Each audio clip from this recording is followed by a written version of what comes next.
Si vous souhaitez faire réparer votre appareil, vous avez simplement à vous rendre sur notre site internet en cliquant sur le lien sous la vidéo et cliquer sur le bouton Commencer afin de créer votre compte.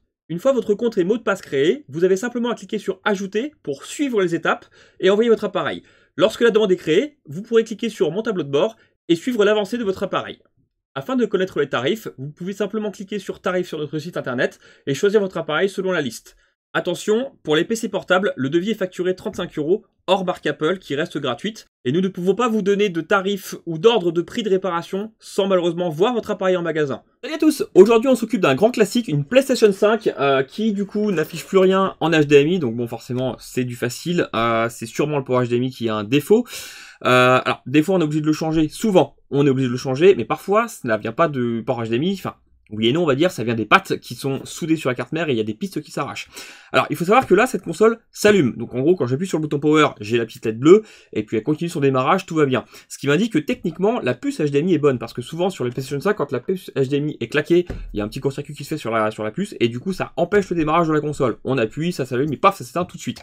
Donc déjà rien que sans l'ouvrir on peut savoir tout de suite si le port HDMI est défectueux, donc là oui, et si la puce HDMI est défectueuse, donc là non, techniquement elle est bonne. Donc pas de souci là-dessus, ça me prouve entre guillemets qu'il y a que le port HDMI qui serait défectueux, ou en tout cas au niveau des pistes. Alors autre chose, il est pas très joli derrière, alors je sais pas si vous le verrez à la caméra, je vais faire en sorte qu'elle fasse un petit focus si elle veut bien. Voilà, on voit qu'il a été un petit peu tordu, abîmé à l'intérieur, donc forcément le client a dû essayer de débrancher, rebrancher, bricoler un peu, et du coup ça m'indiquerait que, alors je pense que le port il est à changer, par sécurité je vais le changer, c'est pas ce que ça coûte, mais je pense surtout qu'on a des pistes arrachées, et c'est surtout ça qui crée le problème, parce qu'apparemment le client me disait que quand il branchait puis qu'il essayait de tirer un peu sur le câble vers le haut, ça refaisait contact et du coup ça fonctionnait. Je pense qu'à force de faire ça, il a dû finir par soit casser complètement le port HDMI, soit couper les pistes, soit les deux, donc on verra bien. Allez, je démonte la console, et on voit ce que ça nous donne, mais à mon avis, la puce est bonne, et le port HDMI est défectueux. C'est parti, on démonte. Voilà, c'est tout bon, j'ai démonté la carte mère. Alors, je mets toujours, comme beaucoup font hein, au niveau réparateur, un petit Scotch Kapton sur le processeur parce qu'on a de la pâte thermique liquide du coup, donc conductrice, vaut mieux éviter d'en foutre partout. Et surtout, ça permet de la conserver. Donc là, j'aurais plus qu'à reposer en réappliquant bien uniformément la pâte thermique et ça roulera, il n'y aura pas besoin d'en remettre en plus, si je peux dire ça comme ça. D'ailleurs, on voit que la console avait dû être mise debout parce que on a un manque de pâte thermique au centre. Et souvent, quand ça fait ça, c'est parce que les consoles sont mises debout, ce que je vous déconseille. Et en fait, la pâte thermique, elle a tendance à tomber un petit peu. Et ça refroidit pas forcément mieux après le système et c'est voilà, c'est pas terrible on va dire. Donc vaut mieux les laisser coucher comme ça que debout où la pâte thermique pourrait, comme elle est liquide, pourrait bouger. Bon. Du coup j'ai vérifié le fameux connecteur HDMI et comme je pensais il y a du dégât au niveau pâte plus que ce que je pensais. Je vais vous montrer rapidement. Le temps que je calibre tout ça. Ça c'est donc la petite puce HDMI, pas de souci là-dessus. Et voici le port HDMI avec hop quelques dégâts. On a hop, pas mal de pattes qui se sont forcément arrachées comme je pensais, plus que ce que je pensais. On a même le petit condensateur de filtre qui est qu'à sauter là du coup, donc lui il faudra que j'en remette un, bon c'est pas obligatoire mais c'est pas mal. On a le connecteur HDMI qui bouge vraiment, quand ouais, tout bouge là, hein, j'appuie dessus, il y a tout qui bouge. Donc certaines pattes se sont juste dessoudées et faciles, d'autres se sont arrachées comme celle-ci ou celle-ci ou celle-ci, bref il y a un peu de travail, rien d'atroce on va dire, mais un peu de travail quand même. Donc on va commencer par retirer ce fameux port HDMI complètement, hein, histoire de repartir à propre, vérifier du coup les pattes qui seraient à refaire. Reposer un port HDMI, refaire des jumps au besoin, rechanger le condensateur et ça c'est facile à trouver, on en trouve partout.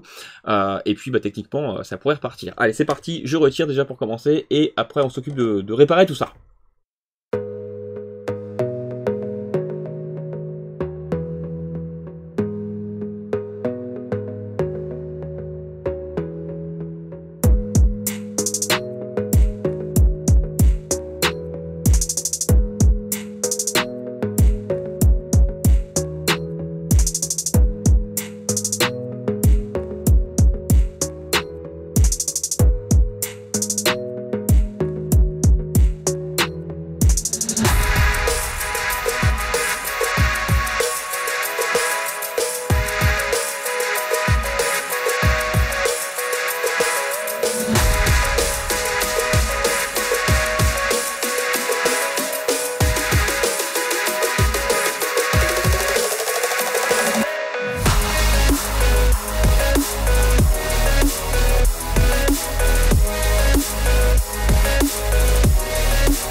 Voilà, donc maintenant que j'ai ressoudé le connecteur, ressoudé toutes les pattes qui étaient bonnes, finalement on n'a que 2 jumps à faire, donc c'est plutôt simple hein, dans le principe, donc ça va être assez rapide. Je nettoie rapidement du coup tout le flux qui est en trop pour l'instant. Voilà, j'ai bien soudé toutes les petites pattes qui étaient en bon état, on va dire. Donc là, j'ai que deux pattes à refaire, hein, on les voit bien. Les 2 qui sont arrachées, elles sont toutes, voilà, une à gauche, une à droite, hein, tout simplement. Et par chance, on a les points d'accroche qui sont juste en face, donc ça va être très facile. On gratte, on met des jumps, on soude et c'est reparti pour un tour. Mais il restera du coup à remplacer le petit condensateur. Il n'est pas obligatoire, hein, la console peut fonctionner sans. Mais c'est quand même pas mal de le remettre, ça peut être pas mal en cas de problème de signal, on va dire vidéo, hein, ça permet de filtrer, donc c'est pas mal d'avoir ça pour avoir un signal vraiment pur, si je peux dire ça comme ça. Vaut mieux le remettre par sécurité, surtout qu'encore une fois, c'est des trucs qu'on peut trouver sur n'importe quelle carte mère finalement de MacBook par exemple, c'est là-dessus que je vais prendre je pense. On peut aussi en trouver en commande directement à la pièce. Mais bref, du coup c'est facile à remplacer, donc on va en profiter, on va pas se laisser abattre, on va le changer. Alors c'est parti, je vais faire les jumps du coup, et ensuite on pourra remplacer le petit condensateur.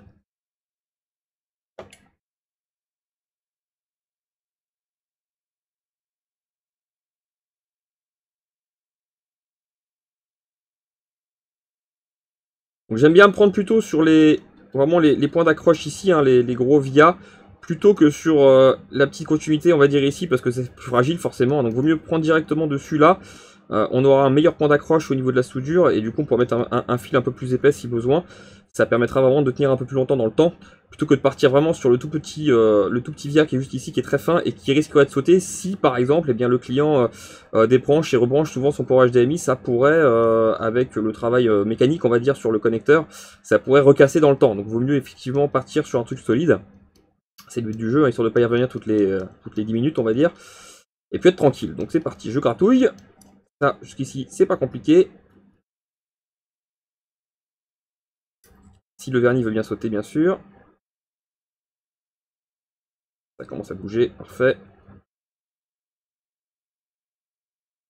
J'essaie de faire vraiment en sorte que tout le vernis s'en aille, pour comme ça je pourrais vraiment avoir une belle soudure sympatoche. Voilà, c'est pas trop mal, parfait. Donc là, je vais mettre forcément 2 petits points d'étain. Ça, c'est facile. Ensuite, on coupe les fils, on les pose, facile aussi. Hop, 1, 2, il me manque un peu de flux là, il a du mal à prendre, donc c'est pas grave. Je vais l'aider un petit peu avec du flux. Je vais en mettre aussi de l'autre côté, autant pas être bête. Parfait. Voilà, là on a vraiment un beau point d'étain, c'est parfait. On fait pareil de l'autre côté. N'hésitez à frotter un petit peu pour vraiment enlever le dernier morceau de vernis qu'il pourrait y avoir sur la carte mère. Voilà, c'est pas mal. Allez, on va mettre un petit fil de jump et on sera pas mal. Alors je vais mettre quelque chose d'épais quand même, hein, enfin le plus épais possible que j'ai. Je sais plus combien c'est, ça c'est du 0,09, donc c'est quand même costaud on va dire par rapport à d'autres fils qu'on peut mettre sur de l'iPhone. Et on sera tranquille.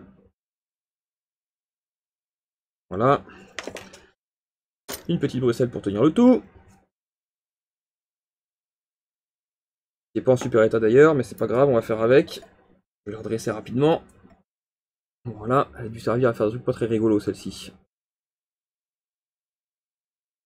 Parfait. Alors, pas besoin de s'embêter à tout centrer, hein. Le but c'est d'abord de la souder, de souder le fil quelque part pour que ça tienne. Donc ici sur le point d'accroche forcément de la carte mère c'est plus facile. Et ensuite je pourrais le guider vers la patte du connecteur HDMI, hein. Donc il vaut mieux faire ça en 2 fois plutôt que d'essayer de faire d'abord l'un, ensuite l'autre. Mais commencer par le plus dur on va dire c'est pas la bonne idée. Donc il vaut mieux commencer par le plus facile, à savoir le gros point d'accroche ici sur la carte mère. Alors c'est un fil qui est verni, donc ça peut prendre un petit peu de temps pour que le vernis brûle en fait et que l'étain prenne dessus. Voilà, paf, là je suis pas trop... Alors c'est pas parfait, hein, mais je corrigerai, c'est pas grave. Je me prépare du coup à me souder sur le connecteur. Je vais gratter avec mon scalpel le vernis du fil, au moins au niveau du connecteur HDMI pour que ce soit facile à prendre au niveau de l'étain. Pas besoin de faire grand chose, hein, juste ça, ça ira. Une espèce d'entrée en fait pour que le vernis s'en aille et que l'étain puisse prendre. Voilà, c'est parfaitement suffisant. C'est de vous mettre le microscope à peu près visible. Voilà, très bien. Un peu de flux. Petite goutte. Voilà. Un tout petit peu d'étain sur le fer, si on y arrive. Très bien. Et on pose. Voilà, ça va commencer à prendre.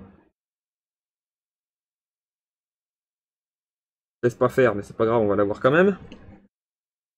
Et si vous verrez bien sur... c'est pas facile de tenir la carte mère en biais pour que vous puissiez bien voir et de souder en même temps, mais je pense que c'est assez visible quand même.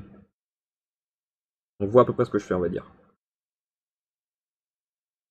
Là j'ai un petit peu trop d'étain, mais c'est pas très grave, j'enlèverai le surplus avec un petit coup de tresse après, il n'y a pas de souci. Sinon c'est pas mal, dans le principe je suis soudé.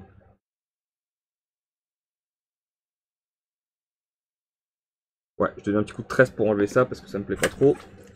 On a un peu trop d'étain et en fait on a les deux pattes qui se touchent. C'est pas méchant, hein, mais il faut bien sûr le corriger avant de brancher quoi que ce soit, sinon ça pourrait poser problème forcément. Je pense que ça, tout le monde l'aurait compris.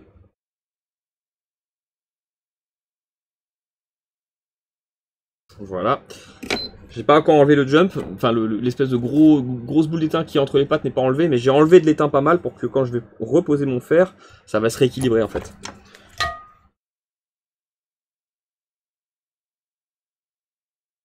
Voilà.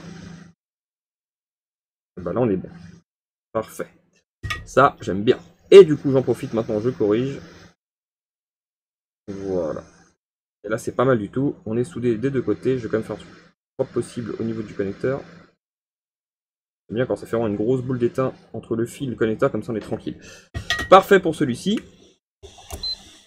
Donc on peut faire un test avec le multimètre rapidement hein, pour voir si le contact est pris. Mais je pense que oui, hein, il n'y aura pas de souci. Entre du coup le point là et... Parfait, c'est bon. Donc pas de souci là-dessus, c'est solide. Et on fait pareil pour le deuxième.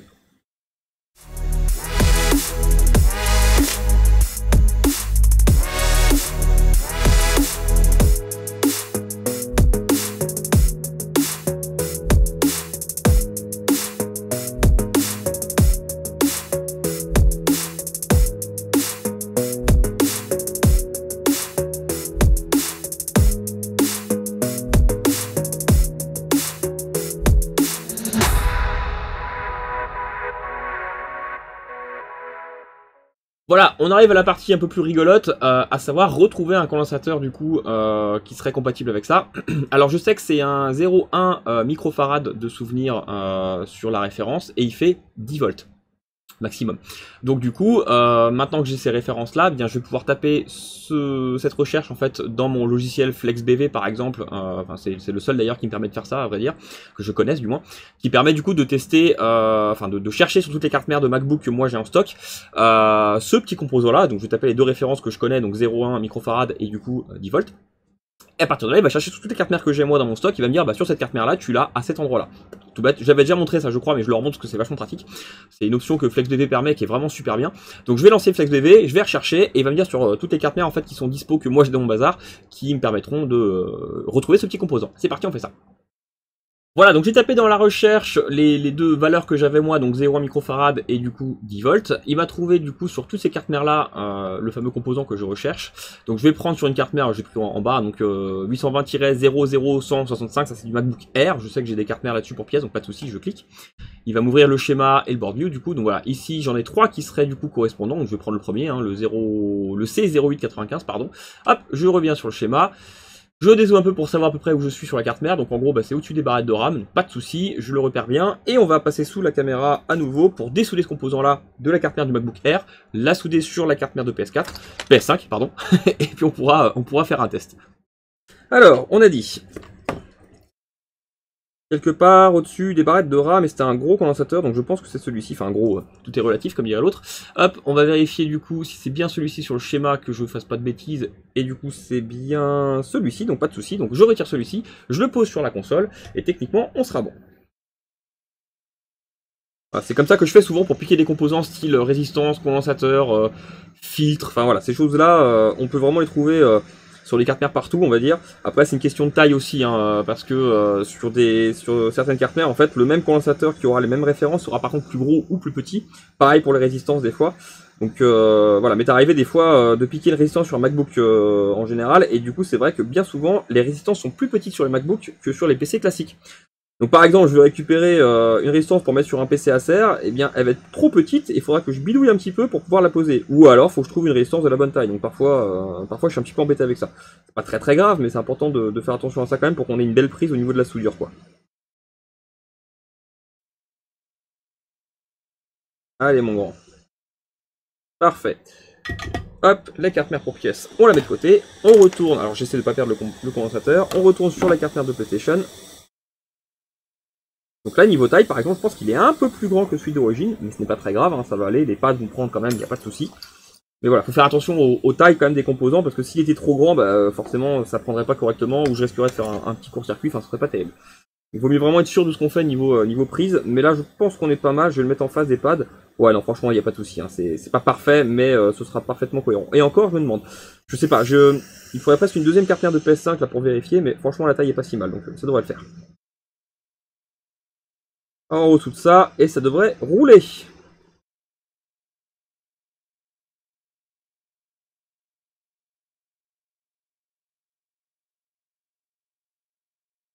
Donc les cartes mères de PS5 sont très épaisses, donc il faut les chauffer un bon moment pour que ça prenne en température, hein. C'est encore pire que le MacBook, mais là comme j'ai mis de l'étain un peu plus basse température, ça devrait aller.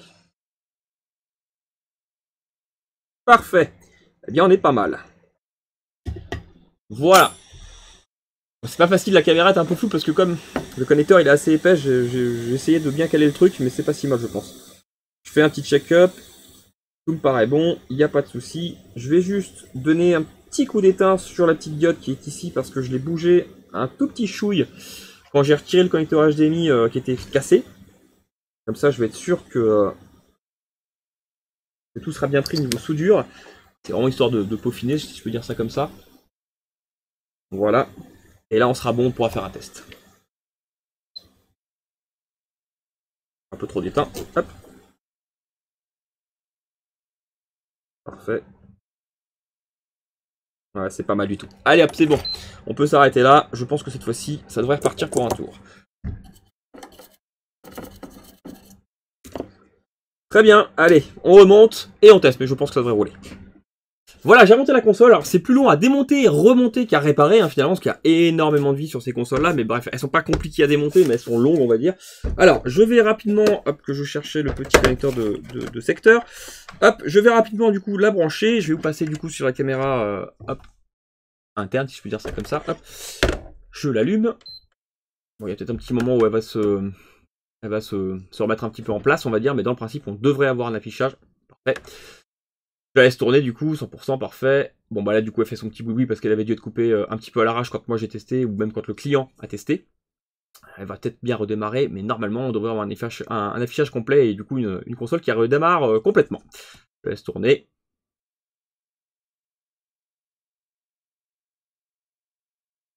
Quand tu veux, Kikinette. Parfait. Voilà, donc rien de bien compliqué, hein. On avait du coup le connecteur, hein, ça on l'a tous vu, deux pattes arrachées, et puis le petit condensateur qui, encore une fois, n'était pas obligatoire à remettre, mais c'est conseillé, on va dire, pour avoir un truc parfait au niveau signal. Et bien voilà, c'est parfait pour celle-ci, je vais pouvoir tout boucler, et puis passer à la suite. Allez, à la prochaine!